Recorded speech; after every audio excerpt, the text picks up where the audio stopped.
Hello, I'm Rob, and welcome to the Third Factor Minis.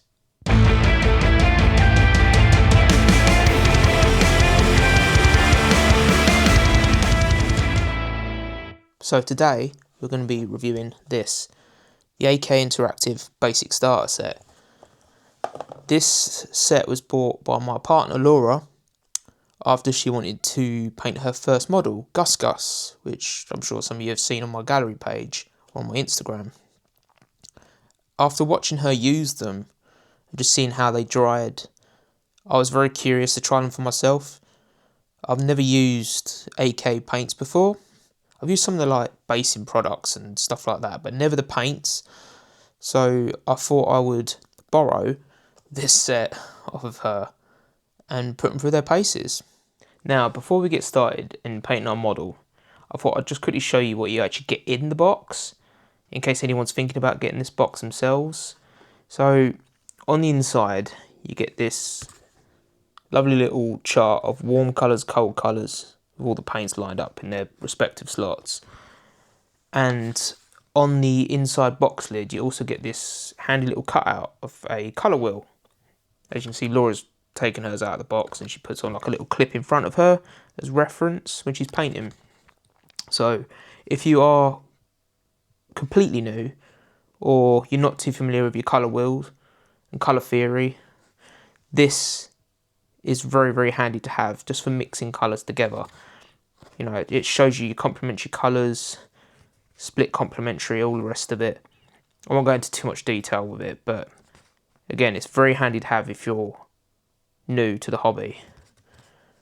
For the price point as well, the box cost £35 British pounds in the UK, and you get a decent amount as well. So the bottles are 18 millilitres, so a decent amount, and obviously they're dropper bottles as well, which I love dropper bottles. I think most of us do. But yeah, you get a decent amount for the starter set. You get the whole colour wheel, plus you also, which I love, that you get a black and a white included in the set, because a lot of sets don't include them, and you are hamstringing yourself if you don't have those to start, because you need them for so many things, to desaturate and saturate colours. But yeah, for a starter set, it is very beginner friendly. Like, I mean, just little things like this, having the warm and cold colours as a reference. I was very impressed when I saw the box, when she got the box and opened it up. I was very impressed by this, and it's what sort of led me to give these paints a go. And like I said, they do dry very matte, so if you like that style of finish on your models, which I love, I recommend them. They dry very matte, sort of like pro acryl sort of style, how they dry. But yeah, let's start painting. Okay, so to start, obviously I wanted to paint him wearing like a leather duster jacket. So if you know your colour wheel, you can mix black in with pretty much any colour and you'll get a brown of some kind, or opposites on the colour wheel will normally make a brown if you keep adding the same colours to them. But for this I used the AK Interactive Black from the set and the Wine Red, and I mixed it together equal parts, and it gave me this lovely rich red brown that when it dries it's got a nice red undertone to it, which I thought would be perfect for this look.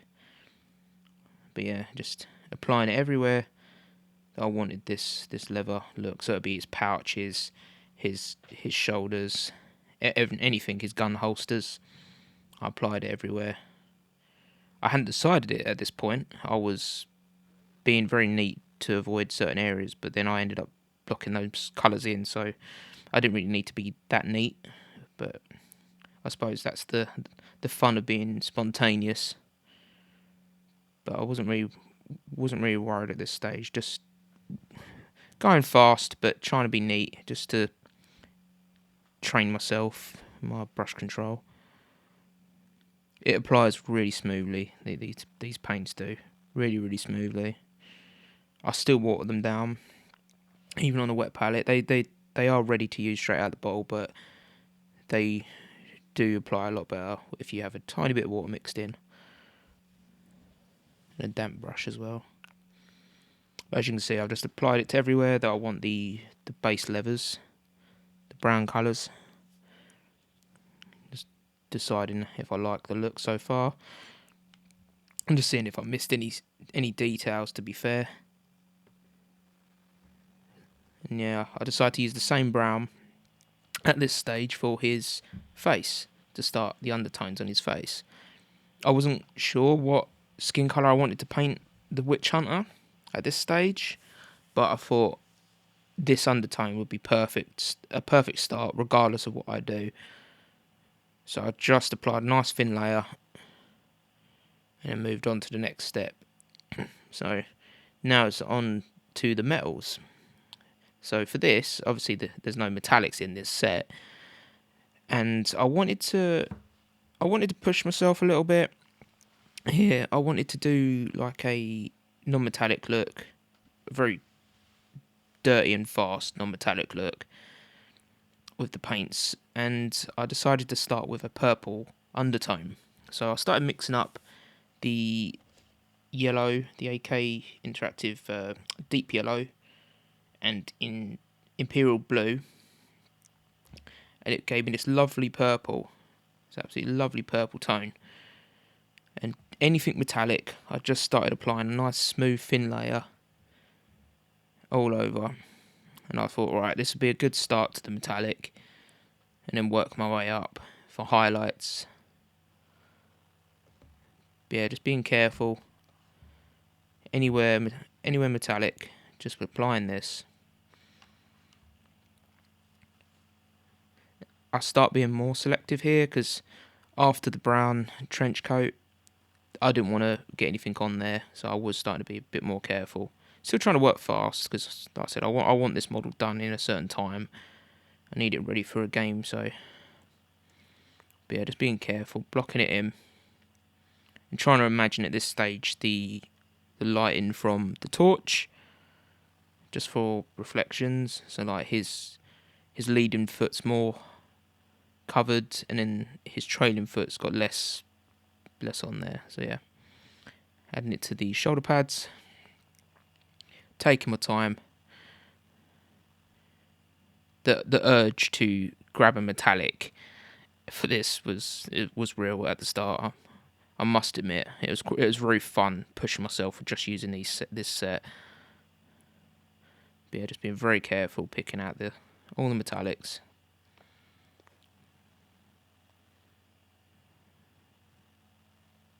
At first, I wasn't sure whether to do his opposite shoulder and just keep it in shadow, but I thought, why not?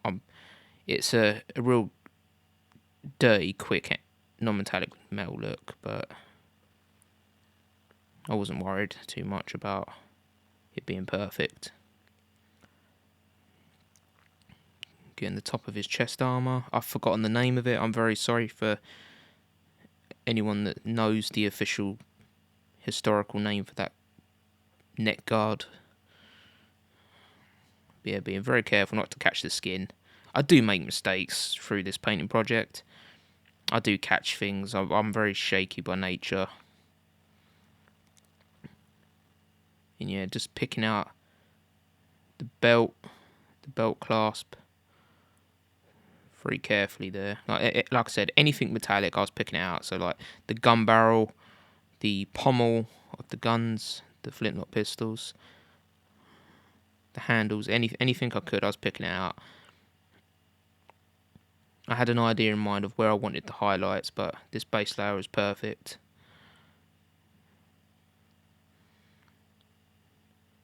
But yeah, just using what you got on the palette, because it'll all harmonise together anyway. And here I start mixing up. I think it's the skin tone at this stage I started mixing up, yeah, and it was the yellow, the wine red again, Added some white to it. Like I said, these mix beautifully, these colours. Just make sure they're mixed thoroughly. I was working on my skin tone here. And yeah, here we go. I start working up the layers on the face. So I decided I wanted a Caucasian skin tone at this point. So yeah, I started putting in the highlights on the face. Being very, very careful not to catch the armour or the hat. God, I'm losing my words, I'm sorry. Just taking my time. I put multiple layers down on this face here, multiple thin layers, but some of the areas where the grooves are, so like in the nose and around the lips, I only done the one layer just to keep it nice and thin, so it'd show through for like later stages. So yeah, mixing up more colours here, and it was the deep orange from the set and the white. I was making like a peachy skin tone here. And then moving on to the next step of the face. So I start layering up here. Again, following like the cheekbones and just all the raised surfaces that would catch the light more.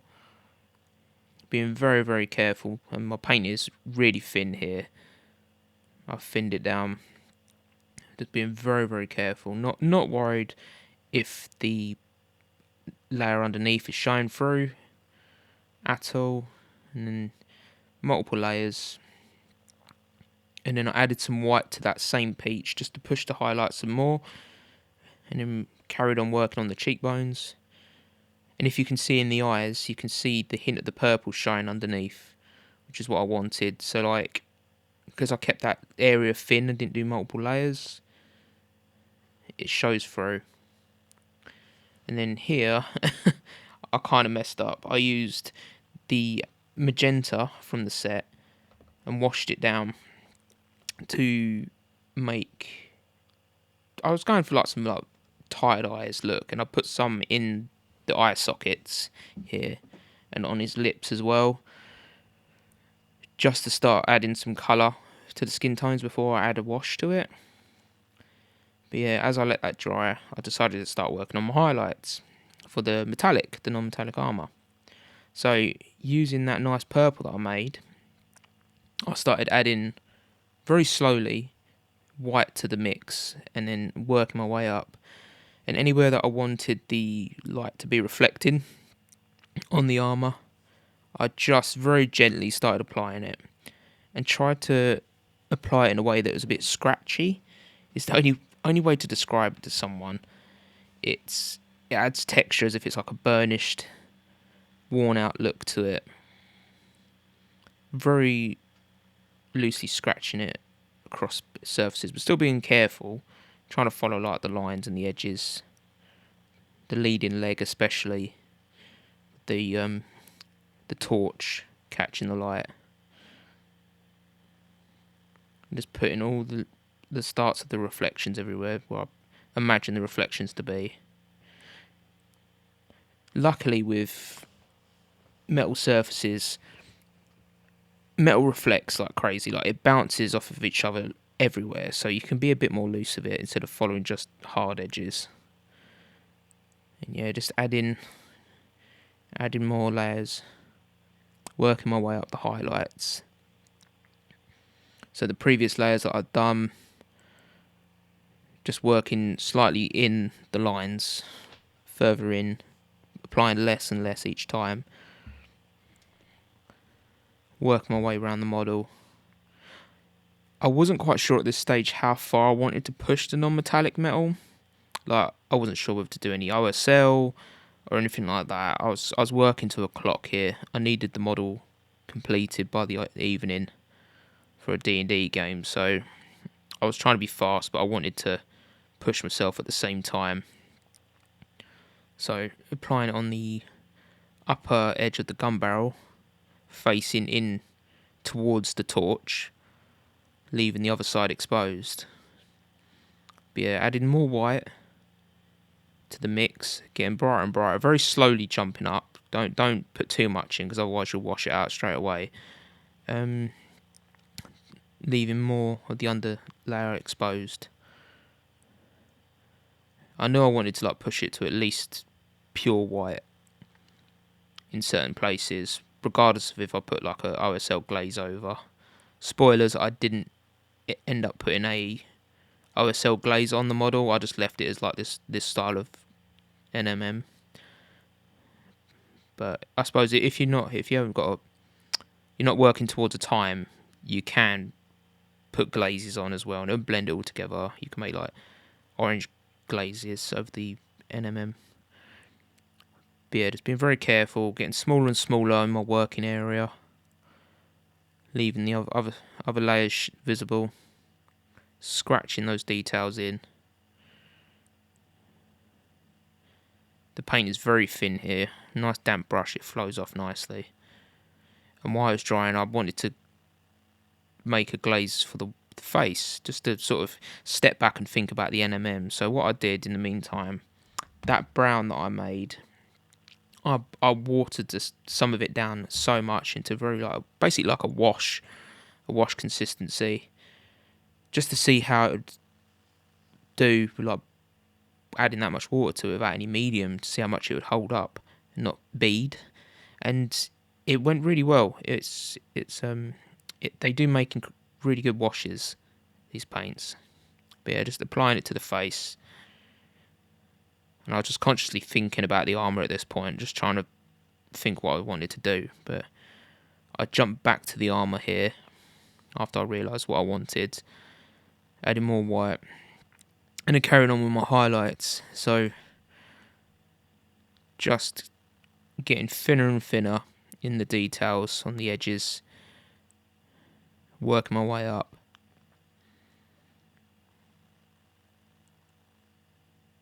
I do encourage anyone that's never tried to do NMM, thinking it's too hard. It's like this mythical thing people chase, that like, oh, they can't do it, and things. You can. It's really easy to do. It's at its base level, it's really simple.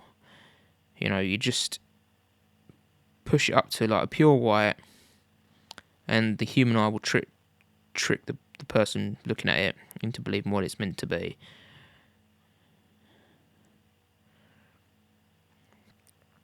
But yeah, just working smaller and smaller in the details, pushing up the highlights here. The paint is so thin it dries really quick, so by the time I got round the whole model with that layer of highlights, I could work straight on the next layer. It dried so quick. Again, nice damp brush. Being careful not to slip and catch the pure purple areas. And I added some more to the gun here, sort of trying to keep that scratchy aesthetic, so I had that burnished look to it. I probably overdid it in hindsight, but I was happy with it. But here I'll work more on the face now that the wash has dried. So pushing the peach colour, adding more white to it, start working on the cheeks, more the raised areas. Being very careful now. I do end up doing like a full coverage on the face, multiple layers, but leaving some areas with one layer just so it blends nicely. Pushing that highlight on his nose, the bridge of his forehead, his cheeks, anywhere like that, that'd be catching the light. Being very careful here not to slip, catch the metal armour. I use this same white to just dot the eyes in, and I thought I would just leave the goofy eyes clip in here.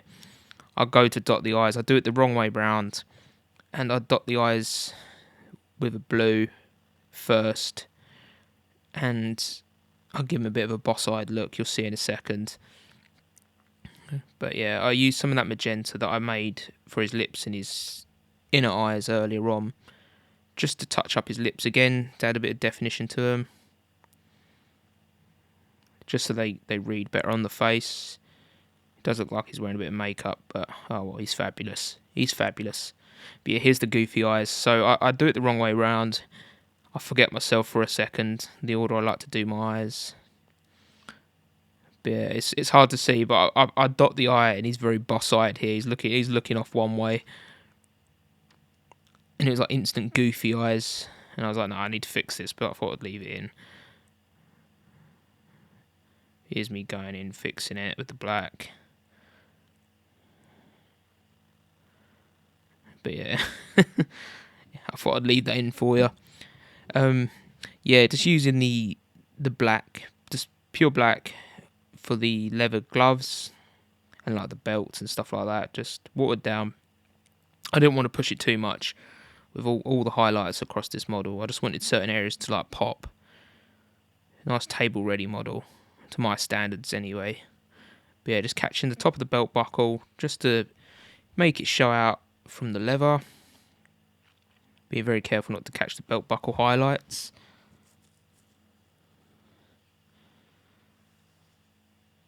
As you can see, my palette's starting to get lots of mixes on it.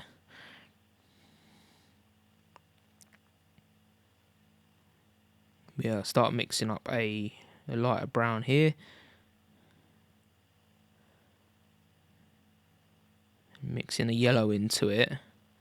And this was the start on the stakes on his chest, on the belt. So what I did, a nice sort of yellowish, I suppose it's an ochre, I'm not too familiar with the name, but like a nice yellowish brown for the tips of the sharpened stakes. And I was like, oh, okay, I was thinking to myself, I'll leave the actual shafts of the stakes, behave people, that same brown. But I realised it blends in too much. So what I ended up doing was lightening that yellow even further, that yellowish brown, and then painting the entire stakes. Just being very, very careful here not to slip. Being very, very careful. Just taking my time.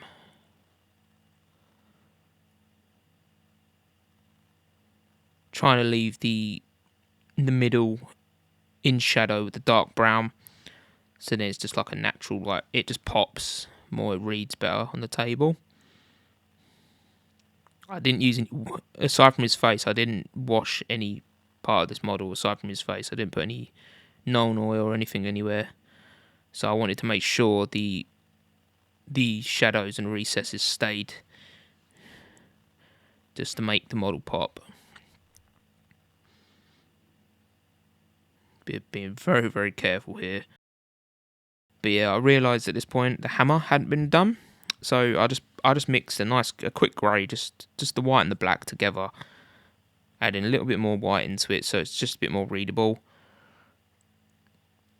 Making a nice simple grey as the base layer for the hammer, and then I mixed in some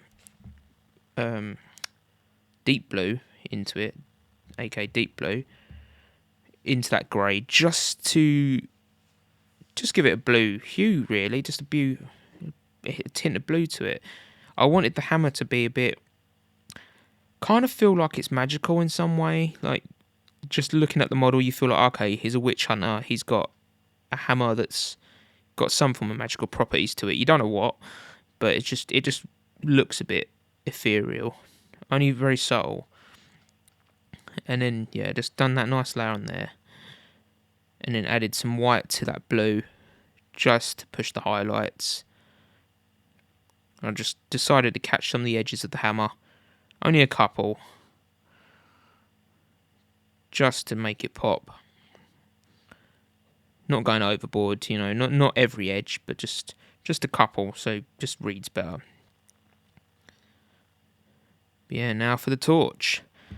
So I switched to a bigger brush here, and just starting with the deep orange from the set, very watered down, just start applying it everywhere.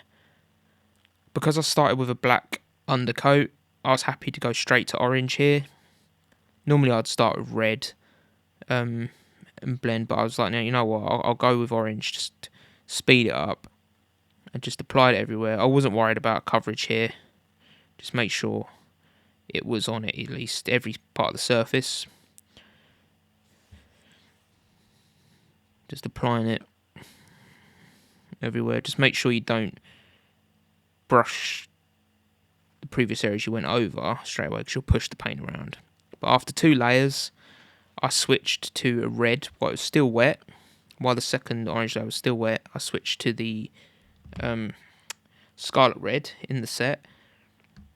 And just started wet blending it together, trying to make sure to leave some areas of the orange on the underneath sides of the flames showing. Just going back and forth, picking up some orange, mixing it, picking up some red, mixing it. Try not to think too much about it. I love painting flames because you can't really go wrong. Once you understand how the flame leads off from like light to dark, you can't go wrong. They're really fun to do.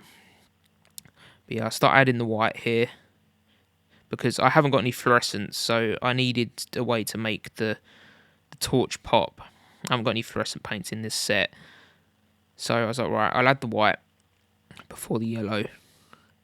Again, you're going to have a lot of ugly stages when you're painting like this. Loose and fast and going back and forth. Just trust the process. That's all I can say. You will go through a lot of ugly phases. And I thought to myself, this is looking rubbish. But no, just stick with it. So going to the deep yellow, just going over the raised areas of the brightest point, where the flames would start kicking up. Starting to get that initial layer down. Trying to leave the recesses white here. Again, not worried too much about coverage. Nice watered down paint. Luckily the brush is nice and damp as well, so that helps. But yeah, just with this yellow going over the white, it makes it pop more. It isn't going to be fluorescent, but it will just help. It'll help it be more vibrant. I would love to have used fluorescence on this, but like I said, for this challenge it is purely this paint set, so I needed to work with what I had. So I start feathering out the deep yellow, going along the flames, starting to lay it down, following the flames out.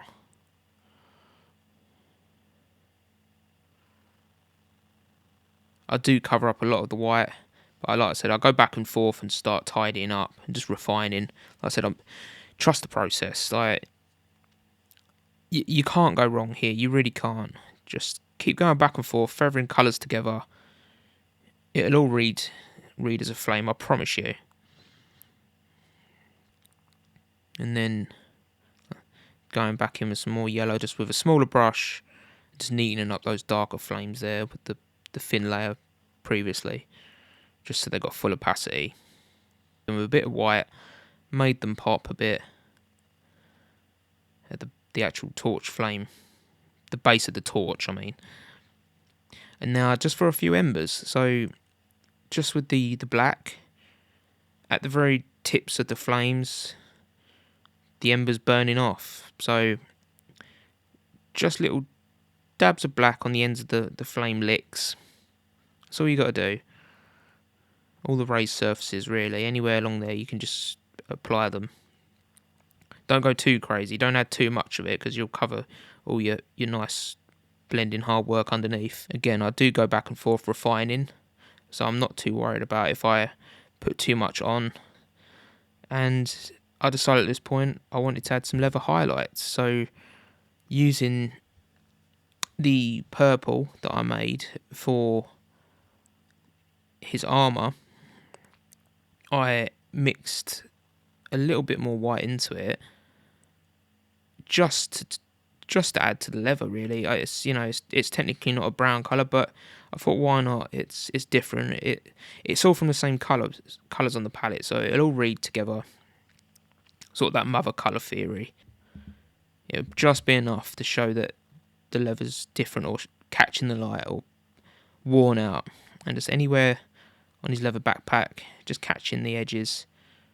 Again, not going too crazy. You don't have to highlight everywhere, but just enough so it reads as a different texture.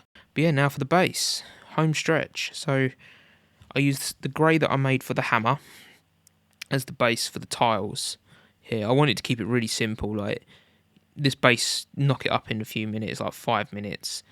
So just put the nice thin layer of that slate looking grey on the base, and then mix in a bit of blue into that grey again that I use for the hammer, and loosely filling out the puddles that he's walking on. Again, not worried at this stage because I'm going to go back and tidy up. Just mix it on there. I know I wanted the puddles to look a bit slimy and dirty, but I needed that initial colour difference from the slate just to start the process. So just slathering it on, not too worried. Again, trust the process here.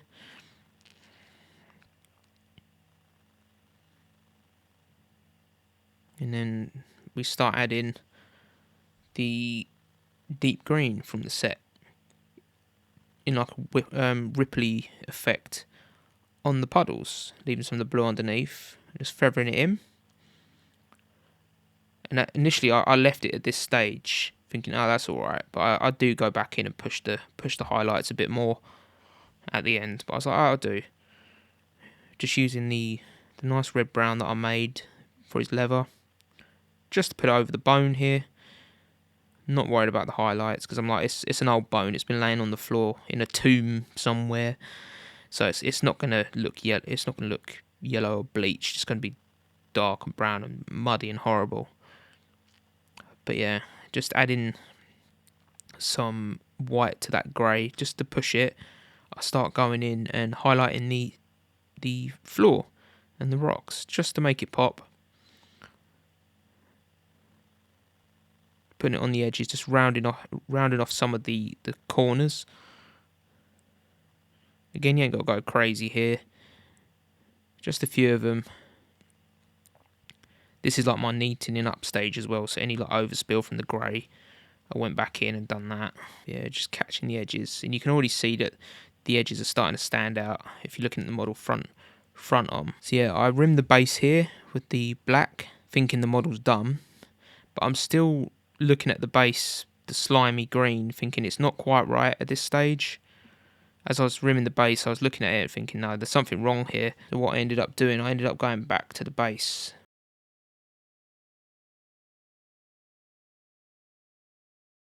with frog green, doing some very small highlights on the base, quickly dabbing them on, being very quick about it because I wanted to feather the paint in. So just putting some frog green to make slime. There we go. And then feathering it in with the deep green that I made previously. And just feathering it together just to make it look a bit more sickly, just slimy, horribly swamps, you know, just mixing it together, feathering it out. Just makes it pop a little bit more on the base, and it looks like he's disturbed the water by stepping into it. So here is my 360 reveal of my witch hunter. Enjoy.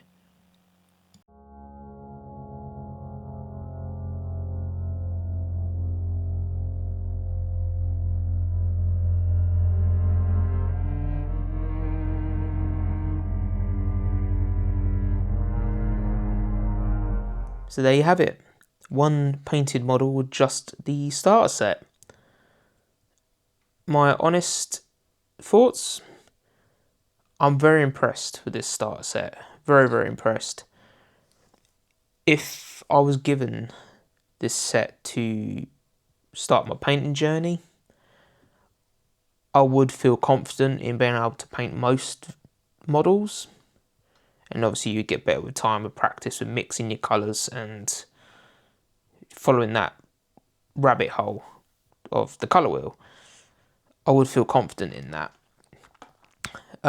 Again, they dry very matte if you're into that sort of thing. So that could be a downside for some of you that like a more of a shiny, glossy finish to your models.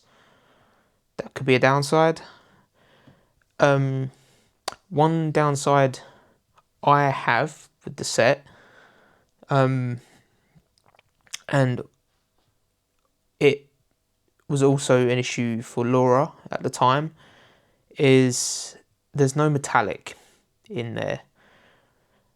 Now, I get this set is basically just, it's the colour wheel, you know, it's to have fun exploring colours and stuff, but if you're getting it as a starter set for wargaming, for example, your D&D models,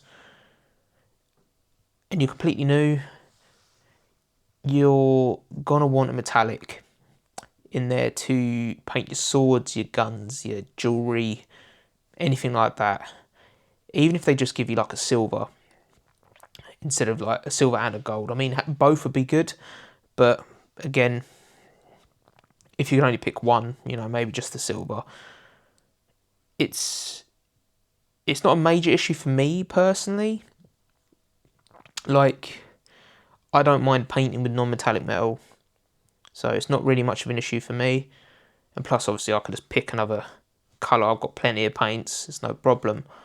But like I said, if this is your only set, then you might run into that issue. But I suppose it could force you to go down that journey of learning non-metallic metal a bit earlier. So there's pros and cons for all of it. Aside from that I haven't got many issues with it. The dropper bottles are very smooth out the bottle. They're ready to use out the bottle, which is nice. So if you're not too familiar with thinning your paints, you can just apply straight away. Again, thin your paints. You know, I know we all preach it, but please thin your paints. And yeah, very smooth coverage. They mix well. They mix very, very well. I'm not too sure which colours in the set are single pigments. I think some of them are, but I'm not too sure. I'd have to look into that. But I know some of them are, but I can't remember which ones they are. But yeah, they all mix very, very well. So the more you play around with them, the more you learn your colour wheel, you can really take the training wheels off with these. But yeah, I would highly recommend them moving forward for anyone that is interested in potentially picking them up. Definitely give it a go. Again, this isn't a sponsored review or anything like that. It's just my honest opinion, and I thought I'd just have a bit of fun with it. Paint a model, a very quick, dirty, quick model, and I'll be using this witch hunter in a upcoming D&D game. So it was very fun just to be able to do a speed paint of a model and not worry too much about details. Yeah, and just, you know, trying to paint to a decent level, but not worrying too much. Yeah. If you like this and you want to see me review the pastels that Laura got, I will happily review them. I'd have to find a model appropriate for that. Maybe like a small bust, maybe, and like review the skin tones and stuff like that in there, because there's like a pastel pink and a violet, I think, in that set, which could be fun to do a skin tone. Yeah, I hope you enjoyed this for your first members video, because if you are watching this, you are on the members section, so welcome. Yeah. And I'm glad you watched this the whole way through, and I hope you enjoyed it. And your support honestly means everything to me. For all of you that are here, just being on the website is enough support for me, but the fact that you've subscribed means everything. And I'll be coming back very soon with a video, so stay tuned, and until then, take care.